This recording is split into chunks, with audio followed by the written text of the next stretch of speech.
Rapaz, tu sabia que se você apertar um botão ao vivo, fica aparecendo um reloginho? Que reloginho? Que vai contando o tempo, cara. Você sabe quanto tempo tem de live. Eu nunca que eu soubesse disso. Eu não sei disso não, vai. Ao vivo. Desliga a live. Você é só apertar aqui. É só apertar aqui no relógio. Eu sabia não. Nem eu. Vem cá, apertando. Qual que é o pano que seca a mão? É o paninho. É o de baixo, é.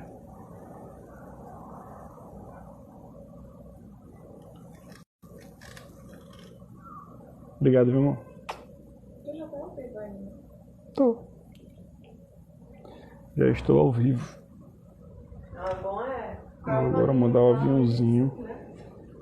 Saindo. Quê? Eu tô ao vivo aqui, tá tudo certo. Você tá dizendo botar o paninho ao vivo? Então, a vida é como é. Só tem a Viviane, tá tudo certo. Vai ficar salvo. Vai ficar salvo, as pessoas vão ver que a vida é assim. Vão saber que eu tô aqui, querendo Vão saber saber qual que paninho ela seca a está mão. aqui.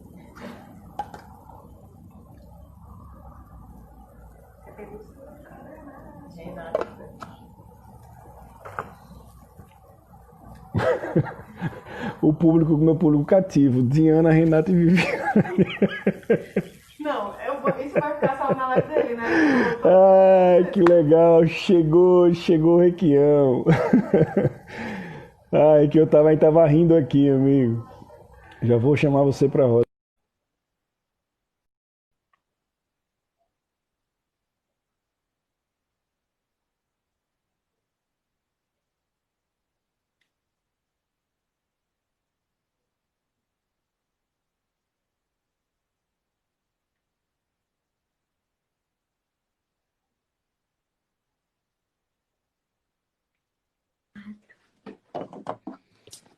Fala, queridão. Grande Manuel, tudo bem, cara? Tudo bem, cara? E você? Tudo ótimo, tudo ótimo. Que massa, cara. Expectativa Finalmente esse bate-papo aqui. saiu, né? Finalmente, né? Parecia que não ia chegar. Como é que estão as coisas contigo, irmão? Cara, tudo em paz. E esse garotão aí? Aprendendo a viver nesse novo mundo, né? Aham. Acho que estamos todos. Mas está tudo bem, não posso reclamar. Trabalho indo bem, esposa, filho, cara. tudo em paz. Graças a Deus. Amém, amém, amém. E Ontem eu você, fiz uma live com um amigo meu, com o Dudu, que é o pai das Marias. Ele tem um trabalho bem legal.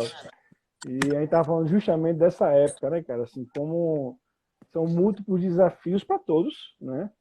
Sim. E pra gente que pratica uma paternidade integral ali, como está sendo desafiador essa questão da educação. Eu tenho uma filha de 6 anos, eu tenho 18 anos de 6, né?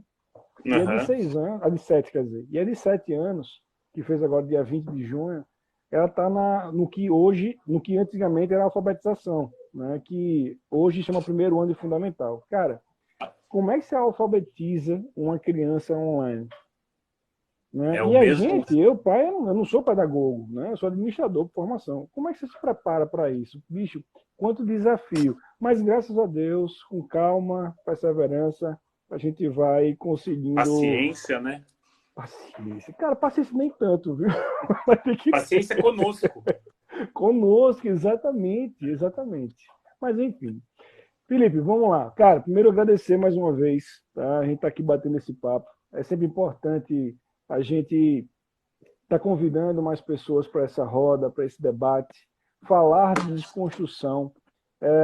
E a gente já conversou isso antes. É um caminho que só vai, você não tem como voltar, né? Quando você Perfeito. começa a craquelar, quando você começa ali a entender o lado positivo desse movimento, você não consegue parar. E é uma coisa contínua, né? Não tem como ser diferente. Então, assim, Felipe, para a gente começar, eu vou me apresentar, eu sempre me apresento nas minhas lives, porque como pode ter alguém que não conhece o trabalho ainda do Sem Cabra Macho, enfim, me apresento para Sem Cabra Macho, e logo depois eu já vou emendar para que você se apresente, e na sua apresentação eu peço que você, ao se apresentar, já emende explicando onde é que nasce esse seu momento como Felipe, né, de desconstrução, e o momento do nascimento também do Grupo Hora H. Tá certo? Pode ser? Perfeito. Combinadíssimo. Então vamos lá. Tá? Então vamos que vamos. Me chamo Manuel Pinto, tá? Eu sou administrador e pai. Né? Digo das minhas funções, é a função de pai, é aquela que realmente, sem romantismo na palavra, é aquela que realmente me leva a melhor e a maior atenção e dedicação nos meus dias a dias. Né? Tanto que eu pratico, de fato, uma paternidade integral. E foi justamente por ser pai de duas meninas, né, que meu processo de desconstrução iniciou. Meio ali oficiosamente comigo mesmo, né, sem entender exatamente o que estava acontecendo, porque ser pai de meninas, você começa a se questionar, não que o pai de meninas é diferente, não é isso. Mas o pai de meninas, você começa a se questionar que tipo de referência masculina eu quero ser para minha filha, que tipo de homem, sendo referência para menina, provavelmente, né, a psique explica, né, que há uma tendência a que ela venha se relacionar com pessoas que tenham ali algumas semelhanças com esses traços.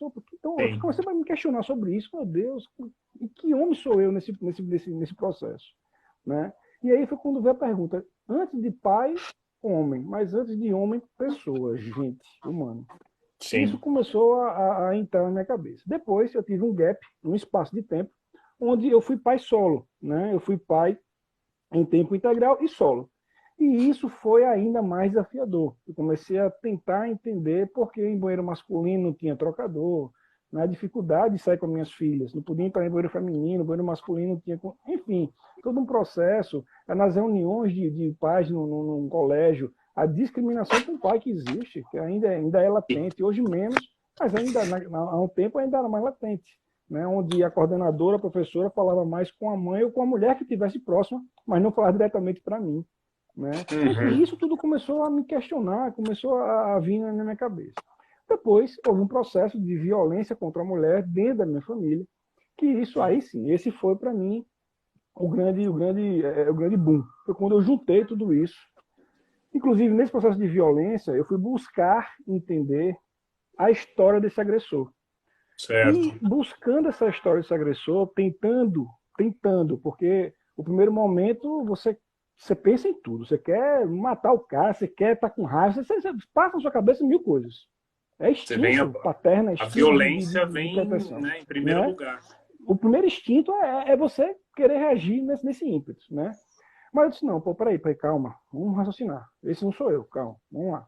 E eu fui tentar entender, não monstrificar aquele rapaz. E quando eu fui entender a história daquele rapaz, eu vi que aquele rapaz, nada mais, nada menos, ele estava replicando o processo de criação dele. O Sim. pai era violento com a mãe, inclusive tinha outros relacionamentos extraconjugais abertos, e aquilo era normal para ele. Então, ou seja, esse rapaz, não que tire, vamos dizer assim, o peso da responsabilidade dele no que ele cometeu, mas explica. De alguma forma, justifica aquela situação. Ele pagou pelo que fez, lógico, tal, mas ainda assim, aquele processo para mim foi muito importante. Eu disse, não, cara, peraí. Foi quando eu comecei a adentrar e a estudar sobre masculinidade. Aí veio masculinidade, veio gênero e tal. E aí foi quando nasceu o projeto Ser Cabra Macho. Repito, muito oficiosamente. E hoje, estudar masculinidade e paternidade é um projeto de pesquisa, onde, inclusive, é a paternidade como vetor socioeducativo na diminuição das violências. Então, é um processo realmente de desconstrução. E cada roda que a gente participa, bicho, cada momento que a gente participa, você sabe disso, né, Felipe? É tão bom de ouvir, é tão bom de compartilhar. É tão o tempo bom de parece ver... que para, né? Cara, você passa 2, 3 horas ali dentro daquele universo e como aquilo você sai dali refletindo. E eu acho que é o que é mais interessante, né? Os grupos, né, como os nossos grupos, Ser Cabra Macho, o H e dentre outros que tem pelo Brasil, hoje somos quase 130, né, grupos, ou são um pouco mais, aliás, um pouco mais de 130 grupos no Brasil. A gente tem um trabalho que não é um trabalho de trazer respostas, ao contrário, mas de trazer boas perguntas, né? E de explicar, né, essa questão dessas múltiplas masculinidades. Então, esse é o Ser Cabra Macho, esse é esse cara feio barbudo aqui, o Manuel, e agora, Felipe, para excessivo, apresente o grupo Hora H para a gente. Bom, para mim também é um enorme prazer falar contigo. Conheci você nesse meu processo de revisão, né, de autoanálise, autoconhecimento.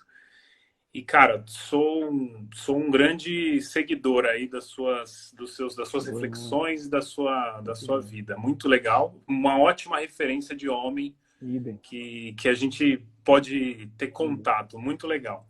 Cara, falar de mim. Bom, eu sou paulistano, nascido e criado em São Paulo. Tenho 37 anos. Sou casado com a Laís. Tenho um filho na mesma idade, mais ou menos, ali que a sua filha mais nova, o Samuel, de 7 anos.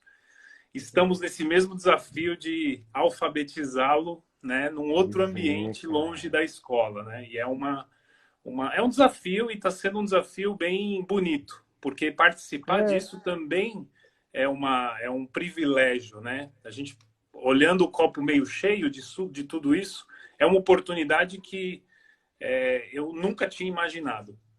E então está sendo uma experiência interessante. Bom, sou de uma família, né, tradicional, super tranquila, né, e sou formado em administração de empresas também, então estamos aí parceiros de profissão. E trabalho na área comercial, sempre trabalhei na área comercial há 14 anos em indústrias de bens de consumo, sempre na área comercial ali, mais ligado à área de marketing, a ponto de venda e tudo mais. E há 6 anos atrás, quando o Samuel nasceu, eu vim para Valinhos. Hoje eu moro em Valinhos. E aí vim para cá, depois a família veio, meus sogros vieram, tá todo mundo aqui em torno, que é muito bom. Muito legal. E chegando na época ali de pensar na escola do Samuel ali com 3 anos e meio, começou a vir essa ideia de, poxa, que pai que eu sou. Eu me sinto muito privilegiado pelos exemplos de homens que eu tive na minha família, né? Diferente de você, eu não tive esses episódios tão escancarados de violência, né? A violência ela é muito estrutural, né? Mas de certa forma ela estava ali, mas não nenhum estopim, nenhum caso mais grave. Uhum. E o que me forjou assim como um homem que tem, né? Putz, eu tenho os meus valores, tenho o meu caráter. E quando o Samuel nasceu, eu fui um pai, eu me acho participativo, né? Da gravidez da minha esposa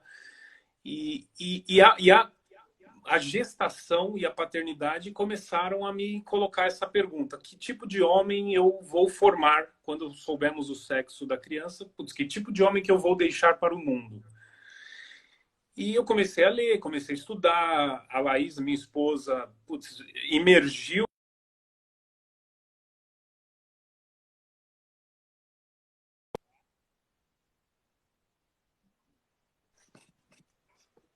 Opa, deu uma travadinha aqui. Então a Laís imergiu nessa questão da maternidade e eu embarquei junto, né? Fui com ela nesse mar aí que vai perdurar para a vida inteira. E aí a gente quando viemos para Valinhos, começou aquela história de, bom, e aí, que escolinha que nós vamos matricular o Samuel, qual pedagogia? A gente encontrou uma escola que nos acolheu, que é a escola Ecoara, dentro da pedagogia Waldorf. E a gente se identificou muito com o estilo, com, né, a questão do brincar, a questão de cuidar da criança para que ela seja criança, evitar, né, muitos assuntos, muita informação. E eu achei que ali a gente se encontrou. Passou 1, 2, 3 anos. O ano passado, com o lançamento do Papo de Homem, né, do documentário O Silêncio dos Homens, cara, isso me tocou profundamente. Eu fiz bastante tempo de terapia, estou fazendo um trabalho de terapia. Acho que terapia é coisa de homem, como você fez na live de segunda-feira. Uhum. Todo mundo, não, homem, mulheres, todos deveriam fazer, devem fazer. Terapia, com certeza. O ser humano devia fazer terapia. E isso, né, sempre veio de uma forma muito espontânea de mim mesmo, né, querendo buscar essa referência masculina de uma forma positiva, de uma forma saudável. E aí, cara, quando veio esse documentário do Guilherme, do pessoal do Papo de Homem, me bateu e eu recebi pelo um grupo da escola de uma mulher e eu tive um insight de criar um grupo de homens na escola. Essa galera, sei lá, 3, 4 pais toparam a ideia, vamos fazer um grupo de homens, vamos fazer... Eu falei, ó, mandatório, assiste o documentário. Era o cartão de ingresso, cartão de entrada. E, cara, a gente começou em setembro de 2019, começamos ali com uma roda de homem, meio que sem saber como começar, mas simplesmente a gente começou cada um contando a sua história. Nossa. E aí, cara, você tinha, assim, é uma coisa muito, muito bonita, porque a gente entrava às 7h45, começava às 8 horas. Cara, tinha dia que a gente saiu 1h da manhã. E se deixasse, a gente ficava e o pessoal brincando, pô, mas caramba, já passou tanto tempo e tem história, e tem muita história. E ali os homens se abriam, eu me abri, os homens se abriam porque a gente conseguiu estabelecer um ambiente de segurança, um ambiente saudável, um ambiente sem julgamento, livre de julgamento, né? Porque é uma questão nossa da gente, opa, estou sendo avaliado. Uhum. Né? Sem o julgamento de certo ou errado, de bonito ou feio. Cara, foi um ambiente muito, muito positivo. E o objetivo estritamente era esse. Era a gente se conhecer e criar um nível de amizade diferente do nível de amizade que o homem geralmente experimenta no seu círculo social. Que é aquela amizade que não desce camadas. Que fica ali no oi, tudo bem, e o jogo...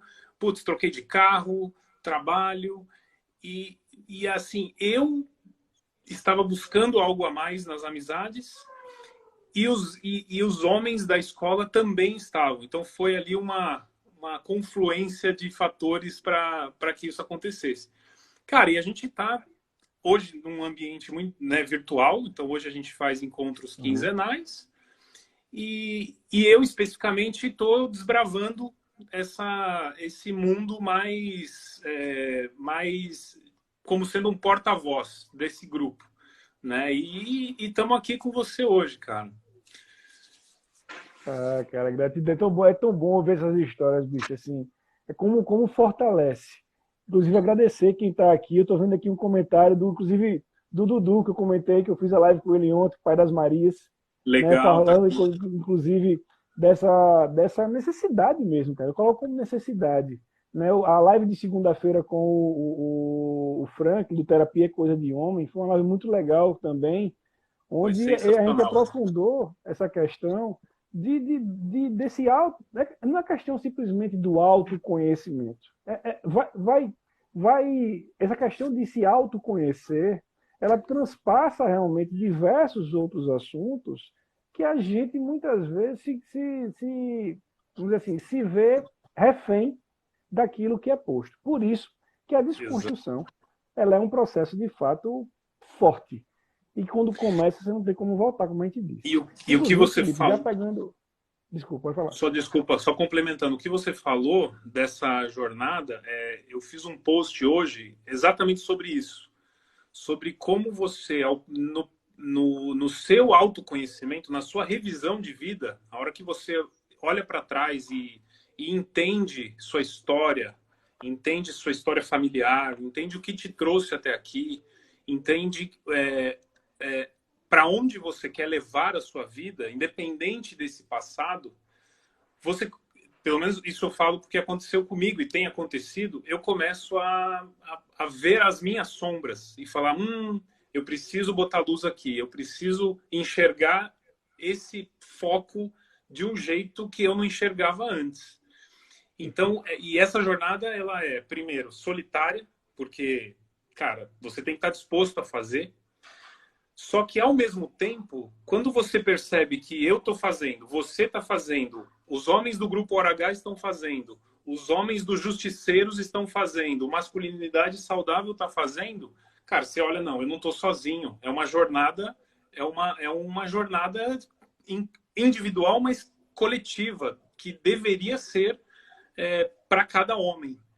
E E é muito interessante quando a gente percebe em nós essa masculinidade forjada pelos conceitos de fora para dentro e não de dentro para fora. Perfeito, cara. E é justamente esse é o ponto, de ser de dentro para fora. E esse ponto é justamente o ponto que é mais difícil.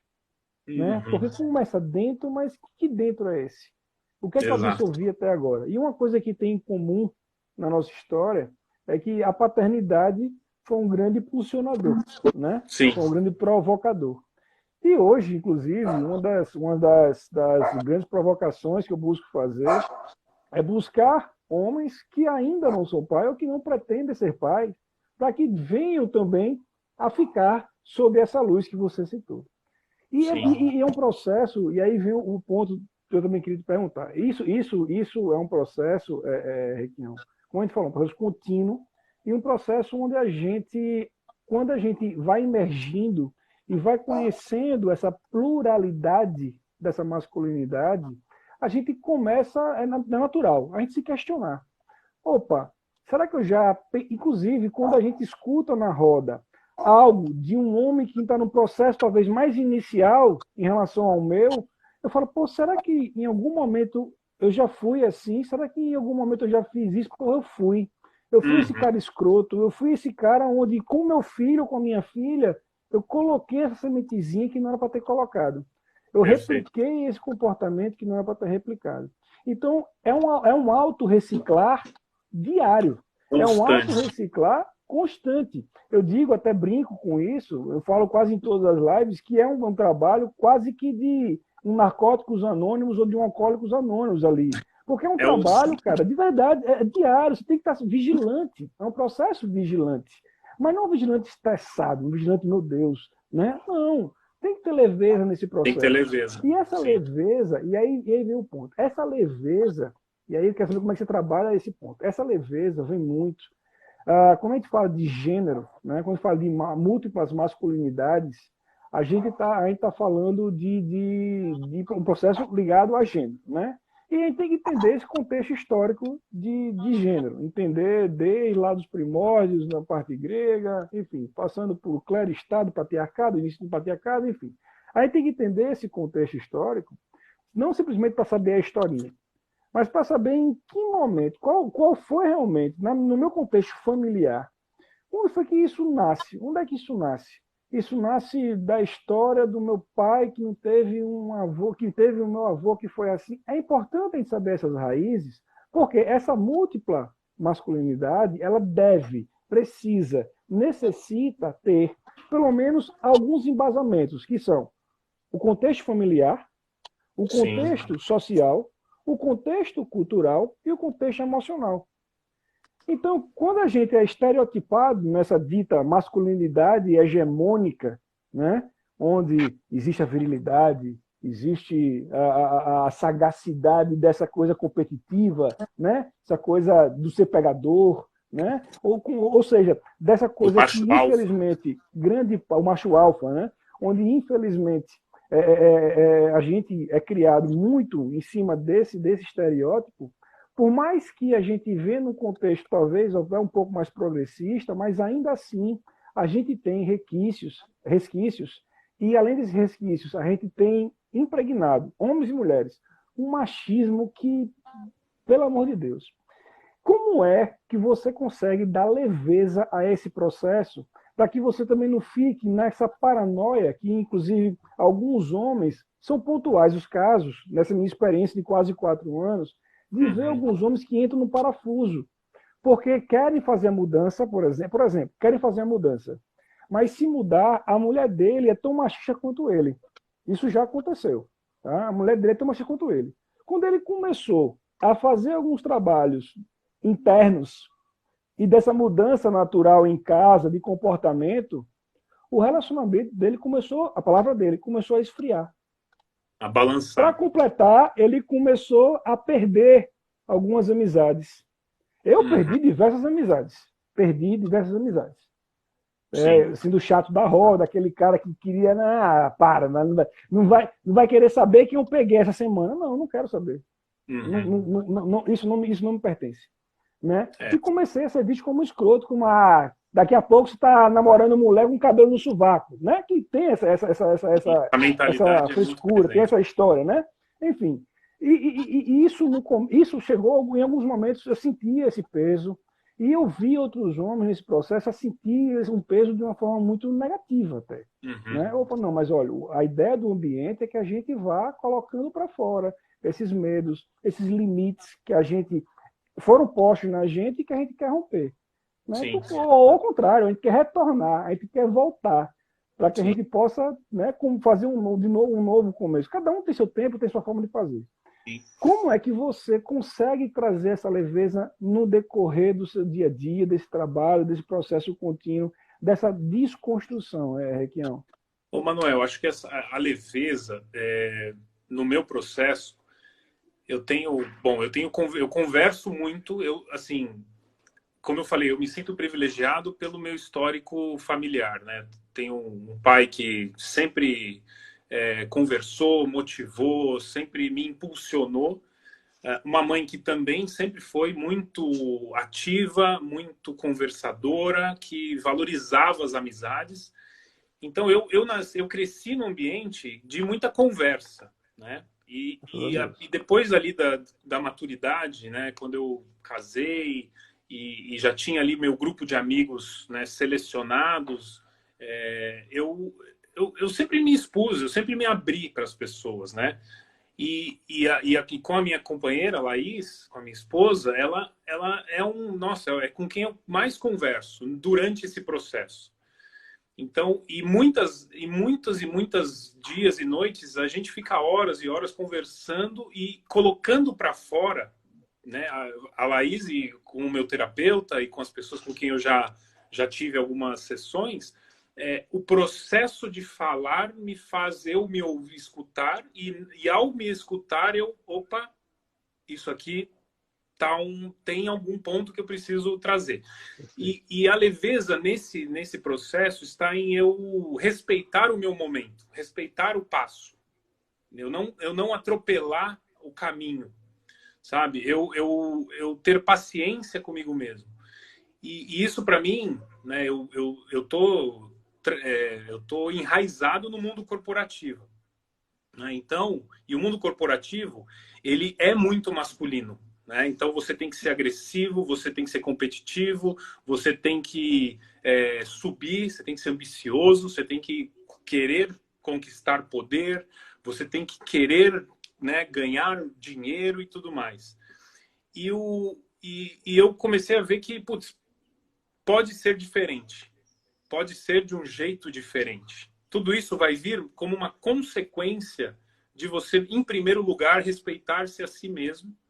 E nesse processo você vai olhar o outro como semelhante, independente do gênero, da cor, da opção sexual, da idade. Você vai respeitar o semelhante e você vai estabelecer essa conexão. Então, e nesse processo de autoconhecimento, que, né, mais fortemente começou há 1 ano e meio atrás, que foi quando começou o Hora H, uma coisa que me ajudou muito e tem me ajudado a aquietar a minha mente é a meditação. E é impressionante como isso traz mais autoconsciência, porque a hora que eu aquieto os meus pensamentos, eu entro numa sintonia comigo mesmo que me permite, quando eu preciso reagir, eu conscientemente faço uma escolha. Não, nessa situação eu preciso de uma agressividade positiva. Nessa situação eu preciso responder de um jeito assertivo. Não é fácil, né? Quantas vezes eu já explodi, eu já estourei, né? Porque a energia masculina, ela vem, quando vem, eu tenho uma característica também de ficar reprimindo, e uma hora eu explodo. E eu tenho percebido nesse processo que falar sobre isso, ler, estudar, né, comentar e colocar para fora, isso vai se amenizando, né?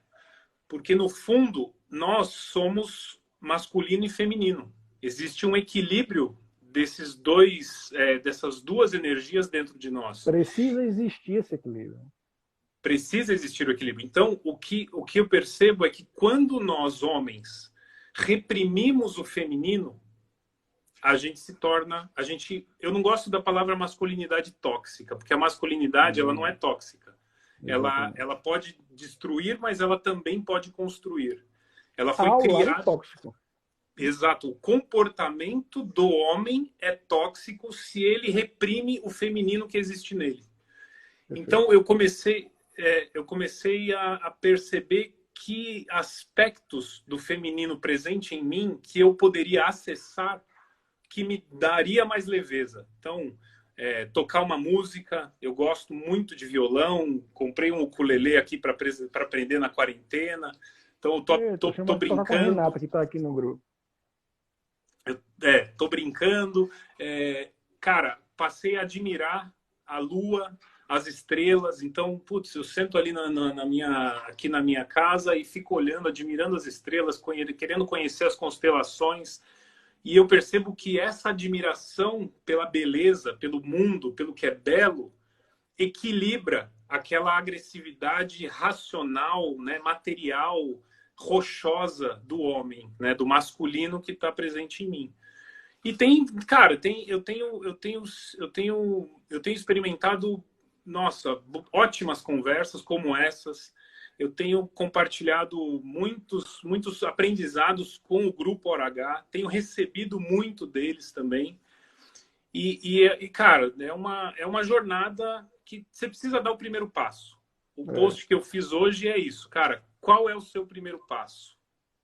E depois que você der o primeiro passo, vem os outros. Já foi.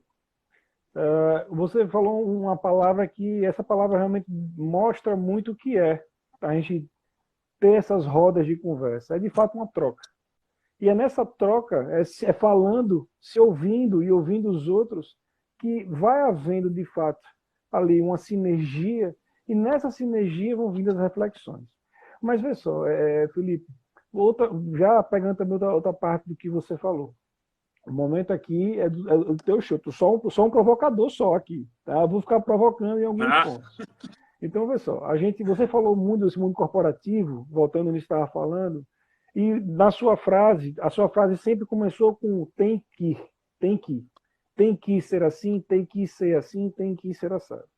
Em um mundo onde a gente tem tantos tem que, aquele que apenas tem, ou apenas no sentido quantitativo, mas aquele que fortemente consegue apenas ter que ser quem ele é visto como louco. Isso tanto para o homem como para a mulher. Né? Aquele que simplesmente não aceita, ou pelo menos não impregna essa obrigação de ter que, apenas se entende e vai. Esse é visto realmente como louco, ou como fora da curva, ou mente aberta. Né? E, infelizmente, esses ainda são poucos, mas que a gente multiplique essa loucura, essa diversa insanidade sã de poder ser, de fato, quem somos.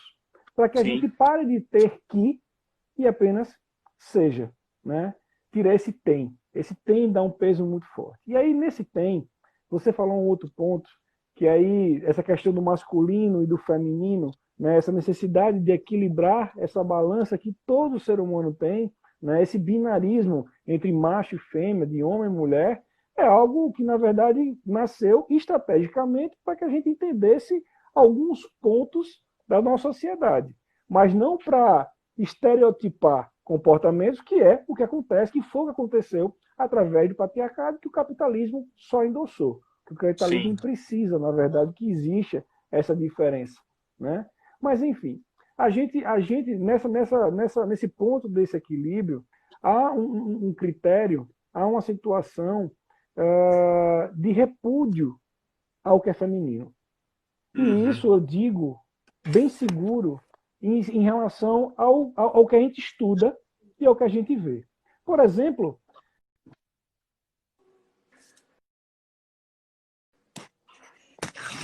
o telefone aqui, cara, perdão. Deixa eu botar aqui no negócio para não tocar meu telefone. Achei que tinha caído o sinal aqui. Não, tocou o telefone, perdão. Vê só. Fui o raciocínio, voltei. Pronto. Há uma questão, por exemplo, homem não pode ter criança, homem, seja menino, não pode ter nenhum comportamento que seja minimamente feminino que, opa, não, peraí, tem uma coisa errada com essa criança. Opa, aquele cara ali, aí nasce a misoginia e a homofobia. Nasce já desse princípio. Um outro ponto, isso é tão forte, é tão impregnado, que até no universo gay ou no universo trans existe essa misoginia. Exemplo, aquele homem gay que tem um comportamento muito feminino, naturalmente, até pelos próprios gays, ele é colocado mais à margem do grupo. Mais à margem. Aquele homem trans que ainda menstrua, opa, esse não senta nem na rodinha para comer um sorvete. Esse não senta nem na roda. Ou seja, tudo que tiver um comportamento, um desenho feminino, naturalmente ele é repudiado. A gente, e quando eu digo a gente, eu estou falando aí, colocando eu e você diretamente falando, que a gente tem uma série de privilégios. Somos pessoas que nascemos de famílias estruturadas, onde a gente teve acesso a estudo, onde a gente teve acesso a conhecimento, onde a gente teve acesso a situações de vida que fazem hoje a gente chegar onde a gente está e convidar outros homens a sentarem nessa roda e fazer essa troca. Opa, vamos aqui entender algumas coisas? Mas sim, aí vem o ponto da minha pergunta que eu quero fazer a você. E aí um outro processo, que aí é um processo do Ser Cabra-Macho e do Manuel aqui falando, eu não sei como é que você trabalha esse ponto que eu vou falar, mas um ponto que hoje, para mim, é minha maior aventura, tanto que eu transformei o Ser Cabra-Macho em um negócio social, legal, justamente por esse ponto que eu vou falar, que é justamente pegar aquele menino, aquele adolescente, ou aquele homem já formado, vamos falar dessa forma, que está ali, naquele suburbão, onde a informação chega bem deturpada, onde ele tem, ou ele mal tem acesso à informação, porque ele tem que prover, ele tem que fazer, onde naturalmente ele já cresce dentro de um complexo, muitas vezes já violento, convidar esse homem a falar. A ele, pelo menos, fazer uma pergunta que ele, acha interessante e que ele venha aquele, não, deixa eu ouvir o que esse cara está falando, o que esse barbudo feio está me dizendo aqui. Deixa eu entender o que ele está falando. E depois desse querer chegar, vou sentar ele na roda com a gente para que ele fale. Isso já me trouxe diversas histórias interessantes, Felipe.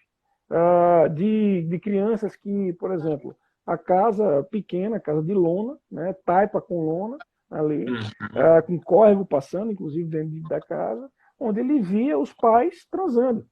Né? E além de ver o pai transando, isso desde pequeno era coisa natural, normal. Além disso, o pai obrigava a irmã mais velha a se prostituir. E a irmã se prostituía dentro de casa. Porque não tinha um local, era ali mesmo. E muitas vezes ele estava ali dentro de casa, brincando de bola de gude, de chimba, como a gente chama aqui no Nordeste. E ele vendo a irmã se prostituindo para ganhar o dinheiro. Era uma cena normal para ele. Exatamente. Quando você vai conversar com um homem como esse, uma pessoa como essa, e você vai tentar, que é uma tentativa de construir, é forte isso, construir um diálogo, desculpa, um diálogo do que é masculino e do que é feminino, do que é ser homem e do que é ser mulher, do que é ser humano. Bicho, é um trabalho, Felipe, assim, além de renovador, mas extremamente desafiador. E o maior desafio, aí vou chegar na pergunta, eu rodei para chegar na pergunta, mas aí vem o ponto. Quais são suas grandes fontes? Quais são seus grandes meios para chegar nessas pessoas e trazer essas pessoas para serem ouvidas, mais do que para colocar na cabeça delas grandes transformações. Porque o meu grande desafio não é trazer grandes conceitos, como você falou, não é isso. É trazer realmente perguntas. Perguntas para que pelo menos fique uma fichinha na cabeça, fique uma luz nele, onde ele comece a olhar para situações e queira, não, bicho, isso está errado, eu tenho que proteger essa minha irmã de alguma forma. Não sei como. Né? E sem ter o peso de ter que ser o homem da casa. né? Sim. Bicho, como isso é difícil, assim. E para Como mim, muito difícil. eu fiz a pergunta, eu vou dar a minha resposta. Para mim, eu fui realmente mergulhar, fui buscar livro, pessoas. Por isso que eu decidi buscar um mestrado, porque eu estava ficando já doido. Assim. Quanto mais eu estudava, quanto mais eu ouvia, mas eu via que Mais eu assunto estava tinha. enxugando gelo em alguns momentos, porque eu estava, meu Deus, o que eu estou fazendo ainda é pouco. Como é que eu posso pegar, eu quero chegar nessa raiz mais grossa mesmo, assim. Uhum. Eu queria muito aí, me desculpe a questão política que eu vou provocar aqui, mas a gente tem, hoje, vou falar no nosso presidente rapidamente, ele é um exemplo de masculinidade hegemônica.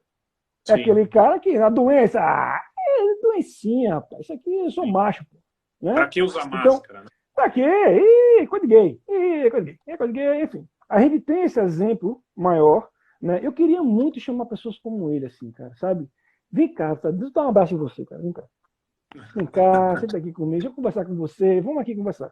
São dois extremos, né? Aquele menino ali na favela, né, no subúrbio pesado, abaixo de uma linha de pobreza, E o e um cara presidente que da teve República. estudo, um cara que teve, né, tem, né, uma série de privilégios, mas ainda assim tem uma mentalidade totalmente aliás, construída negativamente. Aí sim, tóxica. Essa sim, tóxica. Sim, Né? isso. Bicho, como é que você faz para estar preparado ou trabalhar esses polos, esses extremos assim? Eu acho que como eu ainda, nossa, eu tô numa jornada, Manuel, assim, o meu preparo é o fato de ser homem e estar vivendo num... Já respondeu. Eu acho que assim, eu não... durante muito tempo, antes da gente estar aqui hoje, né, até eu assumir esse meu chamado, né, eu encaro isso como um chamado. O que você está fazendo no Ser Cabra Macho é um trabalho lindo. Cara, é um chamado, é uma missão que você tem aqui na Terra. A missão. É um dom também de comunicar, mas, cara, essencialmente você se sentiu chamado. Então, eu tô percebendo que esse é um chamado. E eu estava trabalhando muito nos bastidores, no racional, do meu lado masculino prevalecendo, justamente pegando, cara, que livro que eu preciso ler, que tese que eu preciso ler, que curso que eu preciso fazer, que mestrado que eu tenho que procurar, que grupo que eu tenho que seguir. E, de repente, conversando com algumas pessoas que estão aqui, inclusive, na live, nos prestigiando, eu percebi que o simples fato de eu ser homem, carregar, né, na minha essência, esse machismo estrutural, ter um trabalho como o Hora H, que começou despretensiosamente, e ser dono da minha história já é algo em que eu posso acessar algumas pessoas. Então, eu tenho começado a tatear esse mundo para quiçá um dia chegar nesse menino que sofre esse tipo de violência e que no futuro vai ser mais um que vai entrar para a estatística ou de suicídio, ou de cárcere, ou de, né, qualquer barbaridade que a gente vê tanto proliferar nas nossas notícias. Então, hoje, eu tenho acessado a minha rede. Então, hoje, eu estou falando para essas pessoas, eu estou criando a consciência desse problema que é o machismo, que é o comportamento tóxico do masculino, de alguns masculinos, para que as pessoas ao meu redor comecem a colocar a mão na consciência e fazer homens e mulheres, e fazer uma autoanálise. Não, peraí, essa fala que eu acabei de falar, ela é machista, ela carrega machista, vou deixar de falar. Né? Por exemplo, né, podemos dar um exemplo aqui, eu aprendi recentemente que criado mudo é uma palavra originada do racismo, né? Dos tempos da escravidão no Brasil. Aí, que eu mudo? Eu mudo o mundo primeiro mudando a mim mesmo. Então, cara, não falo mais criado mudo. Eu falo mesa de cabeceira.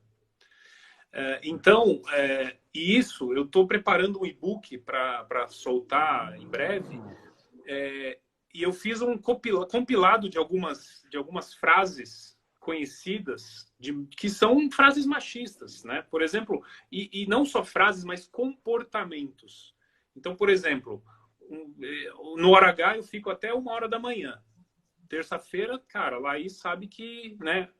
Durante a pandemia não, né? Mas terça-feira a Laís sabe que eu não vou jogar bola. Eu vou lá no hora de H, hoje, sexta. vou falar sobre meus sentimentos, etc. Cara, e volto 1h da manhã. E no nosso relacionamento, tem alguns dias, né, antes da pandemia, que ela sentia a necessidade de sair sozinha. Ah, quero ir para um shopping, quero ir para vou sair com minhas amigas. E ótimo, que bom. Necessário e sabia. Exatamente. A individualidade dela é super respeitada. Só que teve um dia que eu falei, olá, volta, que hora que você volta? Aí o macho controlador, o macho que quer ter o controle, que quer saber com quem tá, onde vai, que hora volta. E aí foi ótimo, porque a Laís, durante esse processo, ela falou, não, peraí, tem alguma coisa errada com essa sua desconstrução aí. Você pode sair e chegar a hora que você quiser na terça-feira. E na quinta-feira que eu quero sair, eu tenho horário para voltar. Cara, foi um soco na cara, mas foi extremamente necessário para me trazer a consciência e falar, olha, eu posso não ser um agressor, posso não ser um agente agressor de violência doméstica, mas de alguma forma esse machismo ele está presente nessa fala e nesse tipo de comportamento esperado. Então, se esse tipo de comportamento, através do meu exemplo, da minha história, eu puder tocar as pessoas que estão aqui, meu vizinho, né? Alguém que está mais próximo, o pessoal da escola, cara, eu já vou me dar por satisfeito, porque eu vejo que a gente não precisa. Claro, e acho que tirar esse menino desse lugar e transformá-lo, ajudá-lo a se transformar num homem que vê a mulher o feminino, né? Não vamos falar mulher, mas vê o feminino como agregador, como fazendo parte da sua própria essência, seria, digamos, o sonho de todos nós que estamos fazendo esse trabalho. Mas até lá, o que eu posso mudar em mim para fazer um maior impacto dentro da minha casa? Né? Vou dar um outro exemplo aqui. A Laís ontem recebeu um presente e ela se emocionou e chorou. E aqui em casa, o homem chora. Então, o homem chora. Aqui em casa, o Samuel tá cansado de ver eu chorar. Depois da paternidade me emociona por si só de ouvi-lo. Frouxo, como a gente chama aqui no Nordeste. Só de ouvi-lo brincando aqui, assim, eu já fico à flor da pele. E ele sabe que chorar não tem problema, né? Um menino de 7 anos. E ontem ele viu a Laís chorando, se emocionou e ela, não chora, mamãe. Claro que estava fazendo de um jeito super carinhoso, né? De tá tudo bem, né? Estou aqui. Mas esse não chora, mamãe, ele talvez ouviu de mim, talvez ouviu de algum amiguinho, de algum pai, de alguma mãe, mas tá nele, entendeu? Então, como eu posso ajudá-lo também a se desconstruir ali um pouquinho que já foi forjado para que ele se liberte, né, daquela caixa, né? A gente fala da caixa dos homens, daquela caixa do que é esperado ser homem. E lembrando que eu comecei tudo isso a partir da paternidade. Então, poxa, se eu puder influenciar o meu filho para que ele olhe para todas as pessoas e veja um igual, um semelhante, né, como exemplos que eu tenho da minha vida, na minha fé, cara, eu estou satisfeito. Eu posso fechar os olhos no meu último dia que eu vou ter cumprido com a minha missão. Cara, e tá fazendo muito bem. Felipe. Pessoal, Felipe, a gente tá já nos 10 minutos finais, infelizmente. Mas vamos marcar outros, já de antecipo. Mas deixa eu falar, você falou diversas coisas, dessas diversas coisas, eu vou pegar duas para retratar nesses 10 minutos finais. Uma, como sempre, e por favor, não vou romantizar, para você que está ouvindo aqui a gente agora, quando eu falar isso. Mas de novo, a importância da mulher nesse papel nosso, dessa nossa desconstrução. Como esse machismo ele é pertencente ao homem e à mulher, a mulher, se ela, como mãe, ela faz de tudo, ela não está fazendo mais do que a obrigação, segundo o olhar da sociedade, vamos dizer assim, Patriarcal. tradicional. Se o homem analisa ou faz uma coisinha, pô, é de varrer a casa, de limpar o banheiro, é de cuidar, fazer o papel, paternar, ser pai. Pô, ele, cara, merece, sabe, é um paizão. É um paizão. Sim. E aí vem Posta lá no Instagram para receber milhares de vale curtidas. post no Facebook, no Instagram, e vai até impulsionar porque é paizão, né?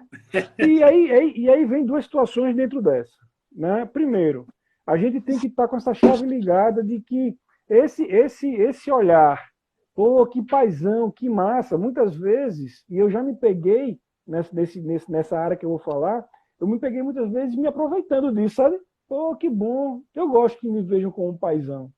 Sabe? Massageia o ego, mas é perigoso. É muito perigoso isso. Porque você acaba fazendo a coisa muito esperando que alguém perceba. O reconhecimento. O reconhecimento. E em especial da sua companheira ou do seu companheiro. Sim. Perfeito. Você espera isso. E, cara, pô, a gente tem que acabar com isso. A gente tem que fazer por fazer. E mulheres, não deem post no Facebook pra gente, como a gente fizer, o que tem que ser feito. Né? Isso é muito engraçado. Diga, pode falar. Não, isso é muito engraçado. Só antes de você ir para o segundo ponto, isso é muito engraçado porque eu comecei a movimentar minha rede com esse tipo de conteúdo. E assim, a maioria de quem comenta são as mulheres. E as mulheres vêm com palminhas, vêm com coraçãozinho, vêm...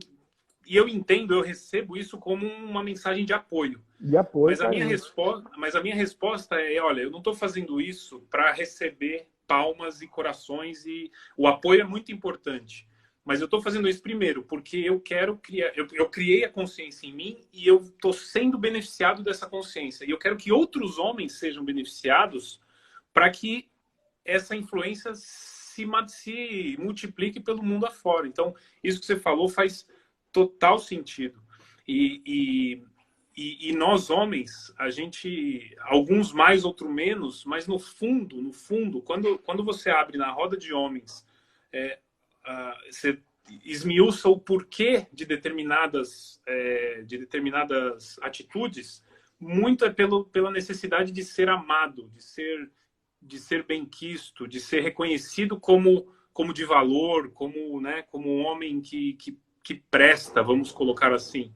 E no fundo, se você, e eu ouvi isso num encontro que eu fiz no Guerreiros do Coração, que é a gente também tem fontes de prazer fora da cama, fora do ato sexual, né? Então, quando você vai, por exemplo, você estuda um pintor, cara, ele pintando um quadro, ele estava tendo um orgasmo, ele estava num ato sexual. O que é o ato sexual?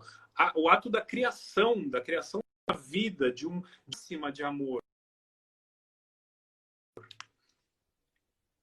E, opa, tocou de o pessoal tá querendo falar contigo hoje. Pois é. Deve ser os justiceiros. É. E ao mesmo passo que um músico, a hora que ele tá ali focado na música dele, ele tá num ato sexual do ponto de vista de criação, de criatividade. Claro. Nós homens tendemos a buscar o prazer somente no ato sexual. Então, cuidar da casa, cozinhar, cuidar das outras pessoas, do filho, das pessoas que estão conosco, também é uma fonte de prazer. Então, por que eu não, como homem, por que eu não uso essa atividade, esse cuidado, também como uma fonte de prazer para mim? E passo a gostar de fazer isso, né? Perfeito. Porque senão a gente fica só naquele macho que precisa colocar para fora para ter a sua satisfação e que não é positivo. Pois é, e está linkado com o segundo ponto do que eu ia falar totalmente. Estamos bem alinhados. Porque era justamente esse Já ponto. ensaiamos. Você falou do seu filho, enfim, e falou agora desse contexto do sexo.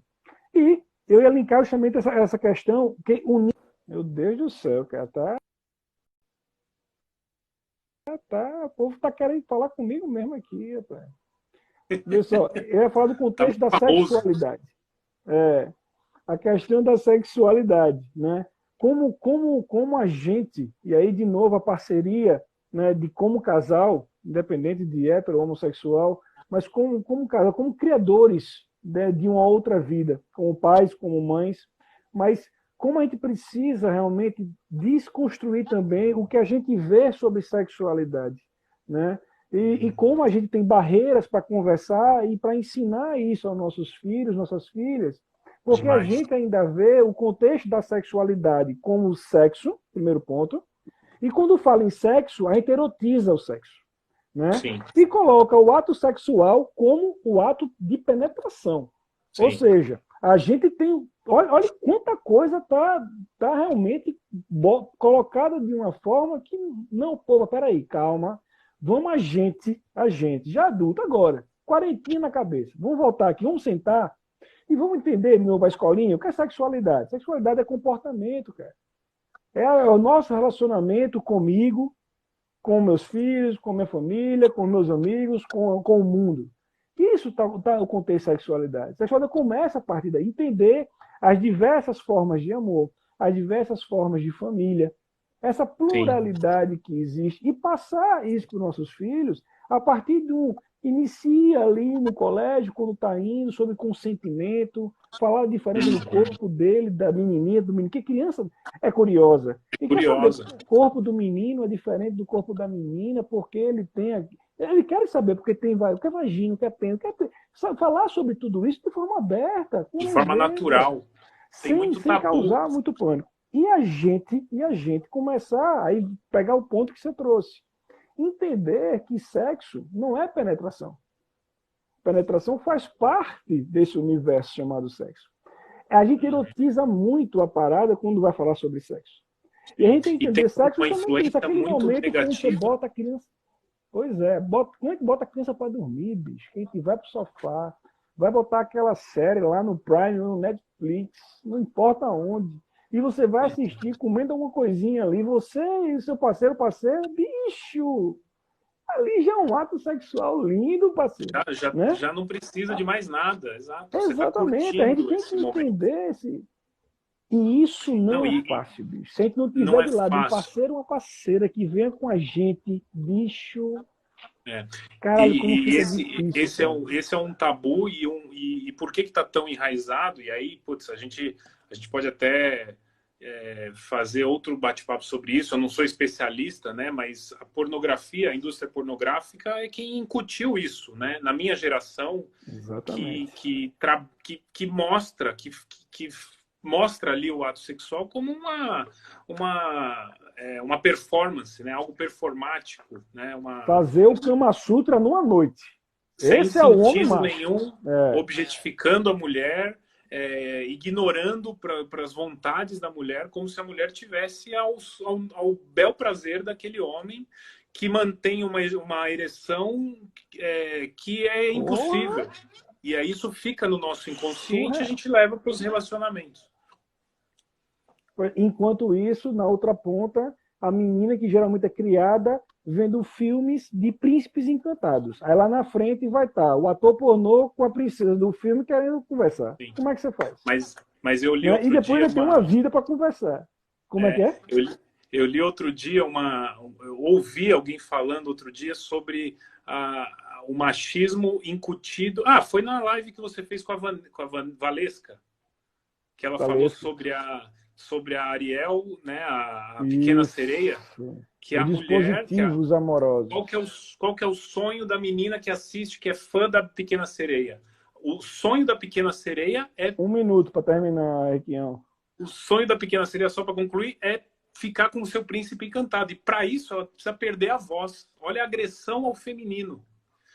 Pois é, cara. Pois é. Manuel, E é naturalizado. Cara, agradeço demais. Deixe seu recado final. Eu só te agradeço e vamos marcar uma próxima. Agradecer a todo mundo também que esteve aqui, que vai assistir a gente.